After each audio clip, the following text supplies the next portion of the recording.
नमस्कार दोस्तों, आज संडे है और आज हम कुंडली अध्ययन कर रहे हैं। और ये जिन जातिका की कुंडली है वो बहुत पावरफुल कुंडली है।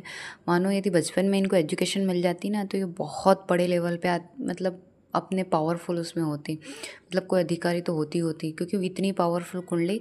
पर ये कि इनकी शिक्षा ही नहीं हुई अच्छे से, फिर भी इन्होंने जो भी खड़ा किया ना, आज बिजनेस करती हैं तो काफ़ी ज़्यादा अच्छी कंडीशन में है। तो देखते हैं। नमस्कार दोस्तों, मैं प्रज्ञा आपका हार्दिक स्वागत करती हूँ अपने प्रोग्राम में। दोस्तों, ये मेरे व्हाट्सअप नंबर है, यदि किसी को भी कुंडली से रिलेटेड जानकारी चाहिए, कुंडली बनवाना हो तो आप इस पर संपर्क कर सकते हैं। इसके चार्जेस हैं। और यदि मेरा प्रोग्राम आपको अच्छा लग रहा है तो लाइक करें, शेयर करें, प्लीज़ सब्सक्राइब जरूर करें। हम देखते हैं कि इनकी कुंडली बहुत पावरफुल है, तो माता पिता एक बार यदि देख लेते तो बहुत अच्छा रहता। पर इनका क्या हुआ कि जब भी शादी करी तो अच्छा लड़का देख लिया इन्होंने, कुंडली नहीं मिलाई है। यदि ये सब देख लेते तो शायद आज इतना बुरा नहीं होता। क्योंकि क्या होता है ना, लड़का देखा जाता है, मानो गवर्नमेंट है या उसकी बहुत अच्छी जॉब है, तो माता पिता ऐसी कंडीशन में नहीं होते कि वो कुंडली मिलाए। उनको अच्छा लड़का दिखा और उन्होंने कर दिया। पर बाद में जो बवाल मचता है ना, उसमें तो सभी रोते हैं।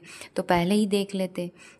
ऐसा तो नहीं कि एक ही पक्ष परेशान होता है या एक ही पक्ष को दुख होता है, सबको ही परेशानी होती है। तो जब भी शादी करें तो एक बार कुंडली ज़रूर मैच कर लें, क्योंकि इसमें क्या है, दोनों की ज़िंदगी ख़राब होती है। ऑलमोस्ट दुख जो पेन है वो दोनों को ही सहन करना पड़ता है। यदि हम माँ बाप को पता चल जाए कि हमारे बच्चे की कुंडली बहुत अच्छी है और उसकी शादी इतनी अच्छी नहीं, तो उसके करियर पर फोकस कर देते ना, ये चीज़ भी तो आप कर सकते हैं। तो उसको इतना पेन भी नहीं होता, शायद उनका उतना दुख भी उठाना नहीं पड़ता यदि वो अपने करियर पर ध्यान देता तो इनके साथ भी यही हुआ। कुंडली इतनी पावरफुल थी कि किसी ने लोड ही नहीं लिया और शादी कर दी। उस समय तो माता पिता के साथ रही, बाद में जब ये वहाँ से भी अलग हो गई और खुद के दम पर इन्होंने बिजनेस करा, तो कुल मिलाकर देखे तो इन्होंने अकेले ही अपने दम पर सब कुछ किया। और इन्होंने जो बिज़नेस किया ना, वो ट्रांसपोर्ट का बिज़नेस है, मतलब अमूमन लड़के भी नहीं करते हैं और बहुत परेशानी होती है इसमें। तो इन्होंने तो खुद के दम पर ही करा, लड़की हो के इस तरह का बिज़नेस, जो कि इनकी कहीं ना कहीं कुंडली से भी पता चलता है। अच्छी कुंडली होती है ना, तो उनमें ये शामिल है, आप देख सकते हैं। और इसके साथ ही ए जाति का है जो इनका वैवाहिक जीवन अच्छा नहीं चला, मतलब अरेंज मैरिज थी फिर भी। और इन्होंने काफ़ी खींचा उस चीज़ को, मतलब इनके 2 बच्चे भी हुए। तो इनको लगा कि अब नहीं हो रहा है, मैं नहीं रह पाऊँगी, तो अकेले ही रह लेती हूँ। इस आधार पर इन्होंने डाइवोर्स केस अभी डाला हुआ है इनका, अभी रिजल्ट नहीं आया है। और जो कि ये जो जिनसे हुई थी वो भी इंजीनियर है, तो काफ़ी अच्छी कंडीशन में थी, तो इनको दहेज भी काफ़ी देना पड़ा था। इसके साथ ही अभी इनकी एज बहुत हो गई है। इनका क्वेश्चन था, इनका कोर्ट केस भी चल रहा था, क्या मुझे उसमें जीत मिलेगी, और कर्जा भी बहुत होगा, 2 ही क्वेश्चन थे। तो यहाँ देखें हम पूरी कुंडली, तो मांगलिक है। तो यदि बच्चा मांगलिक है एक भी और आप शादी कर रहे हैं, तो क्या आपको बच्चे प्यारे नहीं है? चलो मान लेते हैं, वो तो बहू है, पर खुद का बेटा तो है ना, कि उसकी ज़िंदगी ख़राब नहीं होती। तो दुख तो दोनों को ही होता है ना जब टूटते हैं रिश्ते। तो एक बार सोच लेना चाहिए कि इस पर पूरा जीवन खड़ा होता है, चाहे एक लड़का हो चाहे एक लड़की हो। इसके साथ ही हम देखें कि ये शादी अच्छी होती तो जीवन स्वर्ग होता है, नहीं तो नर्क ही है जो यहाँ पर हमें भोगना पड़ेगा। हम बदल तो नहीं सकते, क्योंकि हो सकता है प्रारब्ध कह लीजिए या भाग कह लीजिए, पर कुछ सुधार तो कर सकते हैं। एटलीस्ट इतना तो कर सकते हैं कि हम हमारा जीवन अच्छे से या हैप्पी होके निकाल सकते हैं। और हम यहाँ देखें कि मानो बारिश हो रही है, तो आप बारिश को रोक तो नहीं सकते, पर छाता तो लगा ही सकते हैं, एटलीस्ट खुद का बचाव हो जाए। और ज़रूरी भी नहीं कि हम बाहर से ही या हमारे साथ कुछ घटना हो तो ही हम सीखें, दूसरों को देखकर भी तो सीख सकते हैं ना। आज हम जो इनकी कुंडली है वो ऐसी ही है कि इन्होंने अपने बच्चों का लालन पालन भी खुद किया। मतलब आप सोचिए ना, फिर वैवाहिक जीवन का मतलब ही क्या है, सिर्फ दुख भोगने के लिए।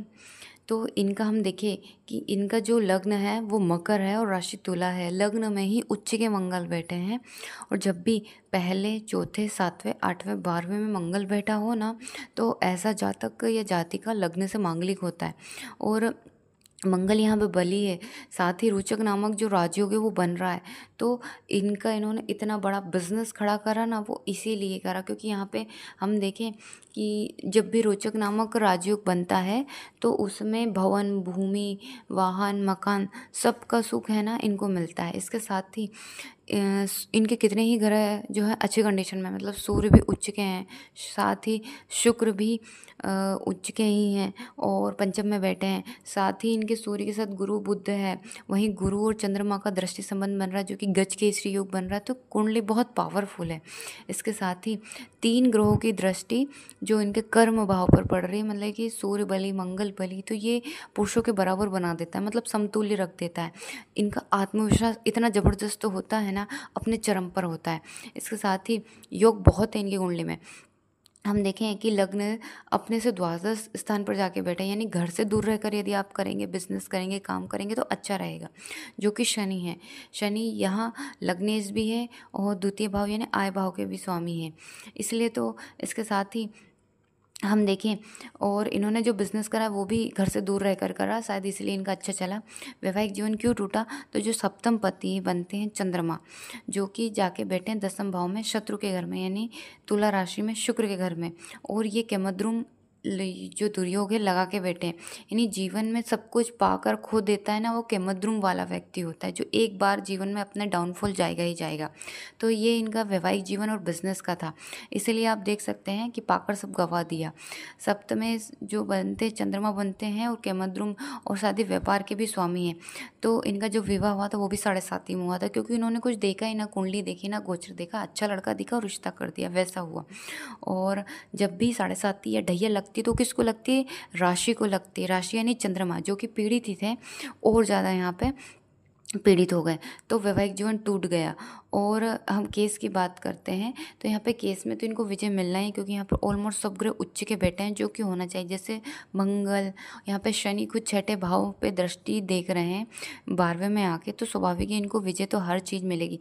साथ ही मंगल उच्च के हैं और 6ठा भाव जिसको हम रोग रिपु ऋण शत्रु केस इनके लिए देखते हैं, तो इनके स्वामी भी अच्छी जो बनते हैं बुद्ध बनते हैं और अच्छी स्थिति में है। तो इन पे ये है कि कर्जा भी उतर जाएगा और कोर्ट केस इनमें भी इनको विजय मिलेगी। ट्रांसपोर्ट बिजनेस करते हैं, यानी कि शनि के अंडर में आती है ये चीज़, तो वो भी जो वह भाव में है वक्री होके बैठे। इन्होंने पूछा था कर्जा बहुत है, तो जो हम देखें कि लग्नेश भी है और द्वितीय यानी कि आय भाव के स्वामी वो वह भाव में जाके बैठे, तो आय तो इनको होगी पर उससे ज़्यादा व्यय हो जाएगा, क्योंकि तीसरी दृष्टि ये अपने ही भाव को देख रहे हैं, आय भाव को देख रहे हैं, इसीलिए आय तो आएगी इनके पास पर व्यय भी उससे ज़्यादा होगा।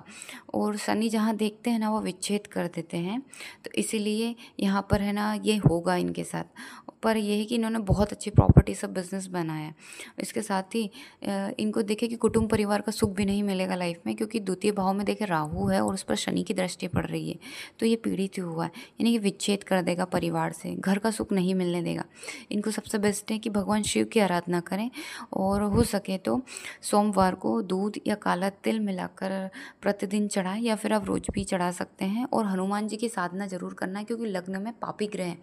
जब भी लग्न में पापी ग्रह होते हैं तो उनको पूजना जरूरी हो जाता है। और बहुत सारी प्रॉब्लम को हम देखें यदि ख़त्म करना है तो शिव एक ऐसे हो जिनको पूजना बहुत ज़रूरी हो जाता है। धन्यवाद दोस्तों।